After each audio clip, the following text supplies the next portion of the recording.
วันนี้พี่จุ๋มมีเรื่องดีๆมาฝากเช่นเคยค่ะเราจะมาคุยกันถึงเรื่องเราจะทำยังไงนะเมื่อเราลงสนามสมัครแอร์โฮสเตสหรือว่าสจ๊วตมาหลายครั้งแล้วค่ะแต่ว่าเราไม่เคยผ่านสัมภาษณ์เลยและเราก็ไม่รู้ด้วยค่ะว่ามันเกิดอะไรขึ้นทั้งที่เราฝึกตัวเองก็แล้วเราหาข้อมูลเยอะก็แล้วดูรีวิวแบบทุกช่องก็แล้วแต่พอไปลงสนามจริงเนี่ยก็ถูกปฏิเสธจนได้นะคะและพอเราค่ะถูกปฏิเสธหลายครั้งเข้ามันก็ทำให้เราแบบเริ่มท้อแล้วใช่ไหมล่ะคะวันนี้ล่ะค่ะก็เป็นเหตุผลที่พี่จุ๋มทำคลิปมาแชร์ค่ะว่าถ้าเราเกิดลงสนามบ่อยจนท้อเราจะไปต่อยังไงดีนะคะหรือเราจะจัดการกับความผิดหวังนั้นยังไงคลิปนี้พลาดไม่ได้เลยนะคะ Good morning, ladies and gentlemen. Welcome on board Qatar Airways flight QR966.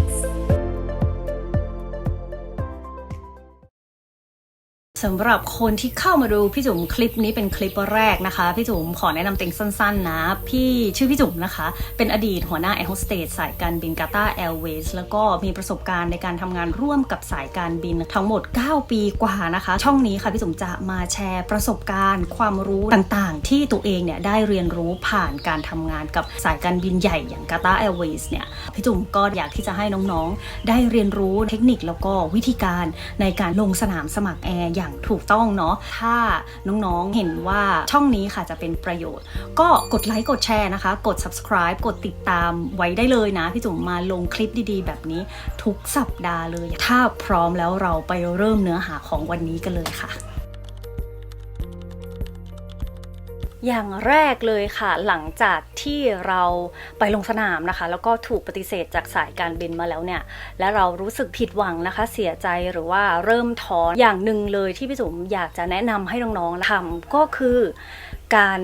ปล่อยให้ตัวเองรู้สึกแบบนั้นอย่างเต็มที่ค่ะทำไมพี่จุ๋มถึงไม่บอกน้องๆว่าไม่เป็นไรหรอกไม่ต้องเสียใจหรือว่ารอบหน้าเอาใหม่นะคะจริงๆเนี่ยคำพวกนี้พี่จุ๋มเคยพูดมาแบบเยอะมากมายแล้วนะคะแล้วก็พี่จุ๋มเชื่อว่าน้องก็จะได้ยินมาจากโค้ชหลายคนเนาะหรือคนอื่นนะคะที่เคยสอนน้องๆหรือแม้แต่เพื่อนที่จะมาปลอบใจเราเนาะแต่พอมาถึงจุดหนึ่งค่ะพี่จุ๋มมีความรู้สึกว่ามันเป็นคำพูดปลอบใจก็จริงค่ะแต่มันไม่ใช่เป็นการเยียวยาหัวใจเราในระยะยาวนะคะมันไม่สามารถทำให้เราก้าวข้ามผ่านความรู้สึกนั้นได้จริงๆค่ะแต่การที่เรามานั่งยอมรับนะคะแล้วก็ปล่อยให้ความรู้สึกเนี่ยมันไหลไปตามอารมณ์ไปตามธรรมชาติของเราค่ะมันจะทำให้เราได้ปลดปล่อยนะคะเราควรที่จะมีเวลาให้ตัวเองเนี่ยได้ปลดปล่อยความรู้สึกนั้นอย่างเต็มที่ก่อนพี่จุ๋มอาจจะไม่แนะนำนะคะให้รีบแบบหาทางไปสมัครที่อื่นเลยหรือว่าอาจจะแบบรีบหาวิธีการแก้ไขแบบโดยทันทีนะคะพี่จุ๋มมองว่ามันอาจจะเร็วเกินไปค่ะพี่จุ๋มอยากให้น้องๆเนี่ยใช้เวลากับความรู้สึกนะคะแล้วก็ความคิดตัวเองจำได้ไหมคลิปที่แล้วพี่จุ๋มก็ได้เล่าให้ฟังแล้วนะคะอย่างลูกศิษย์ที่ติดปีกส่วนใหญ่ของพี่จุ๋มเนี่ยไม่ใช่ว่าเขาจะติดปีกตั้งแต่ครั้งแรกถูกไหมคะเขาเนี่ยผิดหวังแล้วก็เสียใจแบบเยอะมากๆแต่มันก็จะมีช่วงที่พี่จุ๋มเล่าให้ฟังจำได้ไหมคะที่น้องหายไปเลยค่ะและพี่จุ๋มก็รู้นะคะว่าเขาเสียใจเราก็รับรู้ได้ถึงความเสียใจของเขารู้สึกดีแล้วนะคะแล้วก็ดีใจด้วยที่เขาใช้เวลาตรงนั้นค่ะเยียวยาความรู้สึกแล้วก็หัวใจตัวเองพอน้องเขาจะไปลงสนามครั้งถัดไปเนี่ยไม่ได้ไปด้วยความรู้สึกแบบยังกลัวหรือยังเฮิร์ตยังเจ็บปวดกับสนามเดิมอยู่แบบเนี้ยโอเคไหมพี่จุ๋มก็เลยมองว่าวิธีการนี้ค่ะเป็นสเต็ปแรกเลยที่น้องๆควรจะทำยังไม่ต้องรีบลงสนามถัดไปทันทีให้เวลาตัวเองได้อยู่กับความรู้สึกเจ็บปวดนั้นให้เต็มที่ค่ะอย่างที่สองนะคะที่พี่จุ๋มจะแนะนำค่ะก็คือทบทวนความจริงค่ะไม่ใช่โทษตัวเองทำไมพี่จุ๋มถึงใช้คำว่าทบทวนความจริงคือด้วยความที่บางครั้งอะค่ะความรู้สึกเวลาเรารู้สึกเสียใจมากๆเนี่ยคนส่วนใหญ่ก็มักจะกลับมาโทษตัวเองว่าเราทำไม่ดีหรอเรายังตอบคำถามตรงนั้นไม่ดีหรอทำไมกรรมการไม่รับเรามันเป็นความผิดของเราหรอก็คือเหมือนแบบ กลับมานั่งน้อยใจตัวเองอะค่ะแทนที่จะมาทบทวนว่าสิ่งนั้นเนี่ยที่มันเกิดขึ้นเพราะอะไรอย่างเงี้ยเดี๋ยวพี่จุ๋มยกตัวอย่างให้เห็นภาพก็ได้ค่ะยกตัวอย่างความจริงเช่นโอเควันนี้กรรมการอาจจะไม่เลือกเราเพราะรอยแผลเป็นอย่างเงี้ยแต่พอเรามานั่งมองความจริงมานั่งพิจารณาแผลเป็นของตัวเองดูซิว่ามันใช่เหมือนอย่างที่กรรมการเขาให้ฟีดแบ็กมาหรือเปล่าถ้าสมมุติเรามองจากความจริงค่ะเราก็จะรู้ว่าใช่แผลเป็นเนี้ยมันเป็นจุดที่ใหญ่สามารถกระทบกับภาพลักษณ์ของสายการบินได้มันก็เลยเป็นเหตุผลที่กรรมการยังไม่สามารถรับเราเข้าทำงานได้ตอนนี้หลังจากนั้นเราถึงจะมานั่งหาวิธีการค่ะว่าแล้วเราจะทำยังไงต่อล่ะคะในเมื่อเรารู้แล้วว่าแผลเป็นมันเป็นปัญหาเราก็แค่กลับไปจัดการกับรอยแผลเป็นก็เท่านั้นเองนะคะนี่คือการทบทวนความจริงที่ถูกต้องมันดีกว่ามากๆเลยมากกว่าการที่เราจะมานั่งโทษตัวเองแล้วก็มานั่งสับสนน้อยใจว่าทำไมกรรมการเขาถึงไม่รับแค่รอยแผลเป็นแค่นี้เองความคิดแบบนี้นะคะมันจะบั่นทอนสภาพจิตใจเราเนาะแล้วก็ไม่อยากให้เราไปต่อหรือว่าให้เราท้อนั่นเองเพราะฉะนั้นนะลองเอาวิธีนี้ไปใช้นะคะเราต้องทบทวนความจริงไม่ใช่โทษตัวเองมาถึงอย่างที่3ค่ะที่พี่สมอยากจะแนะนำนะคะเมื่อเรามาถึงตรงนี้แล้วค่ะถ้าเรารู้สึกแบบเหนื่อยมากๆกับการเดินบนเส้นทางนี้เนี่ยลองกลับไปถามตัวเองดูค่ะว่าสิ่งนี้มันเป็นสิ่งที่ใช่สำหรับเราอยู่หรือเปล่านะคะเราอาจจะไม่ได้ท้อเพื่อที่อยากจะ give up นะแต่บางครั้งอะค่ะพี่จุ๋มก็เห็นหลายๆคนมากเลยนะคะที่เริ่มเข้ามาในสนามที่ล่าปีกเนี่ยเพราะว่าคิดว่ามันจะง่ายหรือเปล่านะแต่พอเมื่อเราเข้ามาอยู่ในสนามนี้จริงๆแล้วอะค่ะเราได้รับรู้ความจริงและเราได้เรียนรู้แล้วว่าความจริงมันไม่ได้สวยงามเหมือนอย่างที่เราคิดจริงๆนะตรงนี้ค่ะเราสามารถเก็บเอามาเป็นโอกาสที่ดีในการที่จะทบทวนกับตัวเองดูค่ะว่าท้ายที่สุดเนี่ยเส้นทางเนี้ยถ้ามันจะเป็นแบบนี้ต่อไปเราจะยังสามารถไปต่อกับมันทั้งที่มันเจ็บปวดแบบนี้ได้หรือเปล่าตรงนี้แหละจะเป็นจุดตัดที่สำคัญเลยนะคะมันจะเป็นจุดที่ทำให้น้องต้องตัดสินใจเลือกค่ะว่าสรุปแล้วเราจะไปต่อหรือเราจะไม่ไปเพราะฉะนั้นใช้โอกาสตรงนี้ถามตัวเองดูให้ชัดเจนและเมื่อไหร่ที่คำตอบของเราชัดเจนว่าเราอยากไปต่อพลังตรงนั้นนะคะมันจะกลับมาดีกว่าการที่เราแบบวิ่งลงสนามไปเรื่อยๆทั้งที่เรายังไม่เคยกลับมานั่งถามตัวเองเลยว่าท้ายที่สุดแล้วมันยังใช่สำหรับเราอยู่ไหมคือเราควรที่จะมีการประเมินตัวเองในทุกๆระยะของการเดินทางของเรานั่นเองโอเคไหมอันนี้คือสิ่งที่พี่จุ๋มอยากสื่อนะคะนั่นแน่ดูเพลินเลยนะก่อนที่เราจะกลับเข้าไปดูเนื้อหาหลักพี่จุ๋มเนี่ยได้รับข้อมูลหลังบ้านมาเยอะมากๆเลยนะว่าน้องๆต้องการสิ่งนี้ก็คือ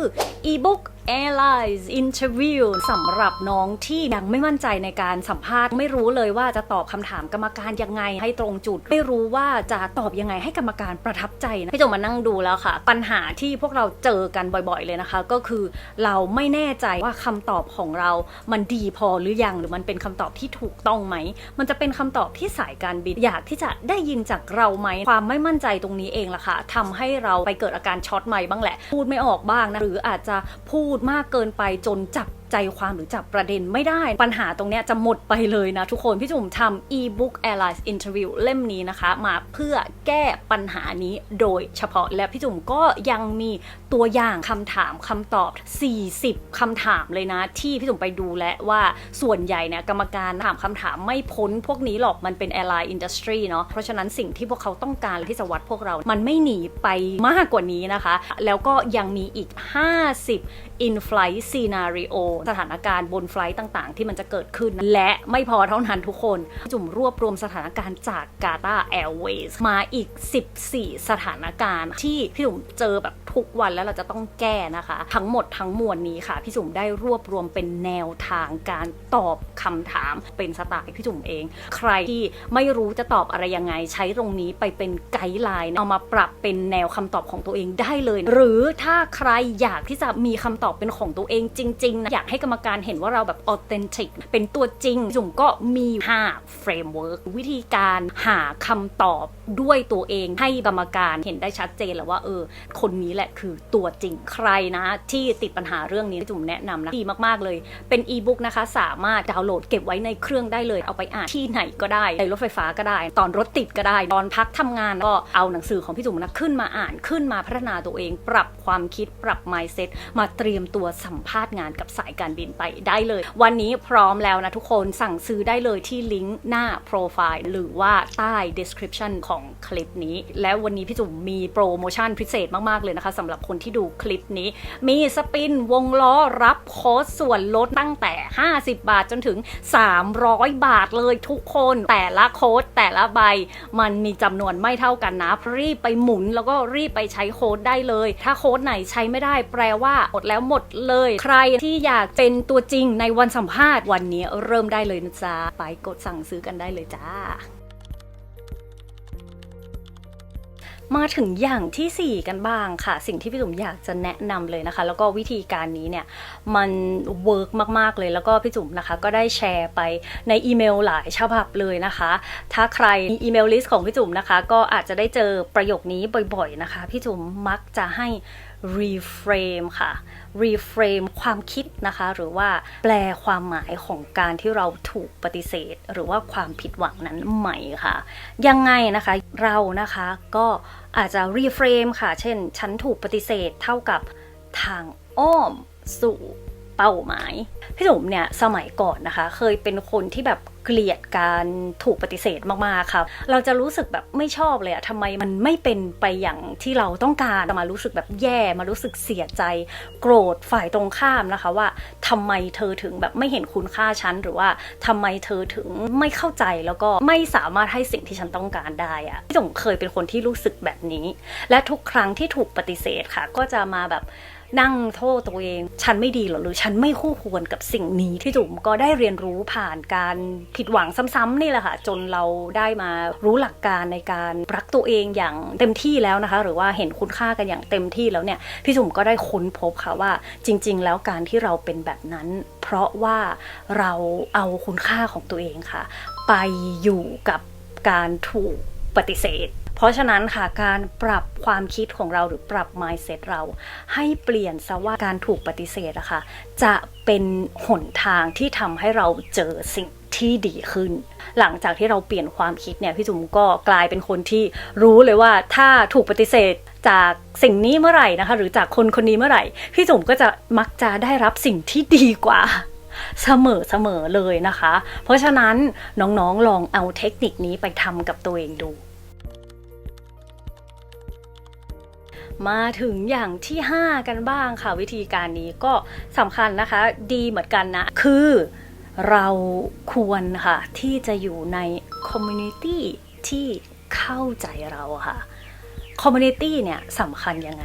เราเนี่ยจะได้รับผลกระทบจากสิ่งเราภายนอกในทุกๆวันแล้วก็ในทุกๆจังหวะของการใช้ชีวิตเมื่อไหร่ที่เรายังไม่ได้มีเกราะป้องกันที่แข็งแรงพอค่ะเรามักจะได้รับ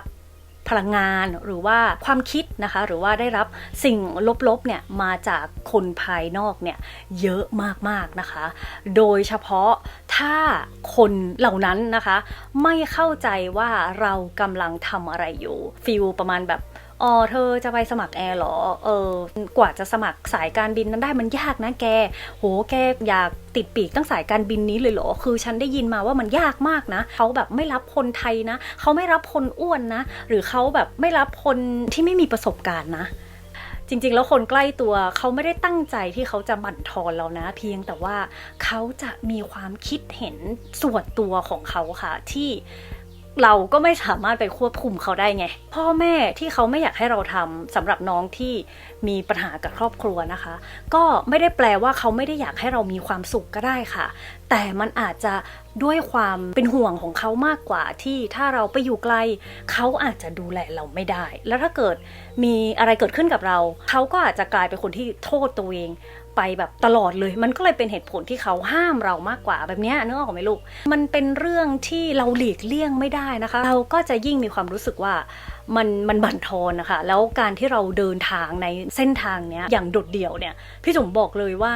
มันค่อนข้างทัฟนะมันจะเหนื่อยมากๆลูกเพราะฉะนั้นทำไมพี่จุ๋มถึงบอกว่าเราควรที่จะอยู่ในคอมมูนิตี้ที่ align กับชีวิตของเราอาจจะไม่ใช่คอมมูนิตี้ที่สมัครแอร์ด้วยกันก็ได้นะ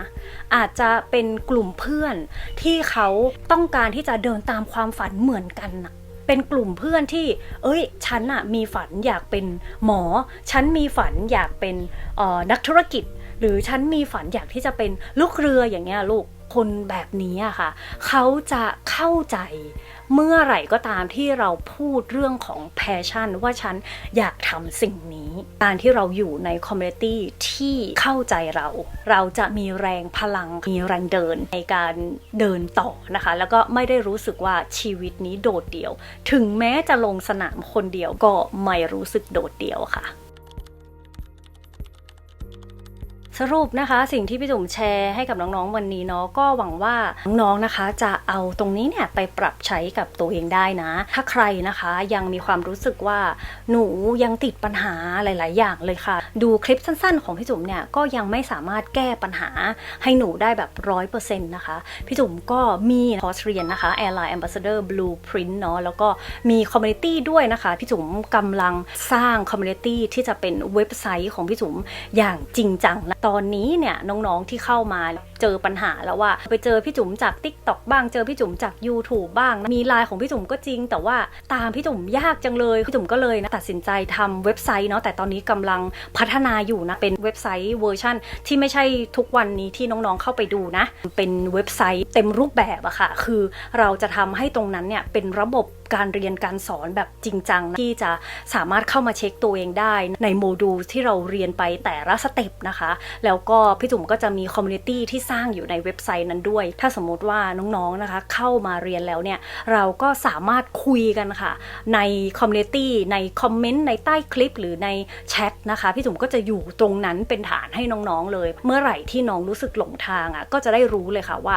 ตรงเนี้ยคือบ้านในเส้นทางของการลงสนามของน้องๆโอเคไหมถ้าน้องๆกำลังดูคอร์สเรียนของพี่จุ๋มอยู่หรือว่ากำลังตัดสินใจอยู่ว่าจะเรียนดีหรือไม่เรียนดีพี่จุ๋มได้ย้ายข้อมูลส่วนหนึ่งนะคะเข้าไปอยู่ในเว็บไซต์ใหม่แล้วถ้าใครนะอยากที่จะได้รับข่าวสารตรงนี้นะคะให้น้องๆกดติดตาม YouTube ช่องนี้ไว้หรือจะเข้ามาเป็นส่วนหนึ่งในอีเมลลิสต์เป็นเมมเบอร์ในอีเมลลิสต์ของพี่จุ๋มก็ได้นะด้วยการเข้าไปทำแบบสำรวจปัญหาผู้สมัครของลูกเรือค่ะและพี่จุ๋มก็จะส่งอีเมลทุกวันให้เรานะคะเป็นอีเมลที่พี่จุ๋มเอาไว้อัปเดตข่าวสารว่าเกิดอะไรขึ้นบ้างแล้วก็มีพวกของเทคนิคการสมัครสายลูกเรือต่างๆเนี่ยน้องสามารถเข้าไปทำแบบสำรวจแล้วก็เข้ามาเป็นส่วนหนึ่งของคอมมูนิตี้ได้เลยหลังจากที่พี่จุ๋มทำเว็บไซต์เสร็จค่ะพี่จุ๋มก็จะย้ายทุกคนนะเข้าไปอยู่บ้านหลังนั้นด้วยกันโอเคไหมก็อดทนกับพี่จุ๋มหน่อยนะแล้วก็ขอบคุณน้องๆด้วยที่ติดตามกันมาตลอดเลยถ้าใครนะคะอยากจะฝึกการสัมภาษณ์ไปก่อนเนี่ยพี่จุ๋มมีอีบุ๊กนะคะที่ได้พูดถึงไปแล้วเนาะก็สามารถเอาอีบุ๊กนั้นนะไปอ่านพัฒนาตัวเองไปพลางๆล่วงหน้าแล้วก็บวกกับการรับอีเมลฉบับแรกพี่จุ๋มจะส่งเป็นเช็คลิสต์ค่ะ100ทักษะเช็คลิสต์ลูกเรือนะให้หลังจากที่น้องๆทำแบบสำรวจเสร็จเรียบร้อยโอเคไหมคะก็ขอบคุณมากๆเลยวันนี้ที่เข้ามาฟังกันนะถ้าชอบนะคะก็อย่าลืมกดไลค์ให้พี่จุ๋มด้วยกด subscribe กดติดตามได้แล้วก็ถ้าไปเจอพี่จุ๋มนะคะในช่องทางอื่นๆก็กดติดตามกดหัวใจกดไลค์กดอะไรให้ด้วยแล้วกันนะคะวันนี้พี่จุ๋มไปแล้วนะสัปดาห์หน้าจะมาคุยเรื่องอะไรนะคะไปติดตามกันนะจ๊ะ Good morning, ladies and gentlemen. Welcome on board Qatar Airways Flight QR966.